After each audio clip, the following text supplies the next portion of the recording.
গ্রাম বাংলায় ইতিহাস ঐতিহ্য ধরে রাখছে মানিকগঞ্জের ঢেঁকিঘর। এখন এই আধুনিক যুগে এসে দেখা যায় প্রাচীন যুগের সেই ঢেঁকি। এই ঢেঁকি সকাল 6টা থেকে বিকাল 5টা পর্যন্ত ঢেঁকি চলে। এখান থেকে প্রতিদিন 4-5 জন লোক প্রতিদিন কাজ করে এবং ধান থেকে কিভাবে চাল বের করে ঢেঁকি পারে। এখন যন্ত্রচালিত ঢেঁকি, প্রাচীন যুগের ঢেঁকি এখন আধুনিক যুগেও এসে আমরা গ্রামগঞ্জে দেখতে পাচ্ছি। 4টি ঢেঁকি একসাথে কাজ করে, দেখতে অনেক সুন্দর এবং এই যুগেও আসে আমরা এই ঢেঁকিগুলো এখন দেখতে পাচ্ছি গ্রামগঞ্জে। কি সুন্দর দারুণ দৃশ্য, আপনারা দেখতে হৃদয় প্রাণ ভরে যাবে।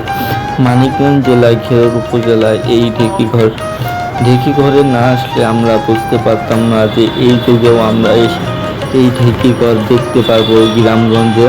আমাদের কাছে খুবই দুর্দান্ত এবং ভালো লেগেছে।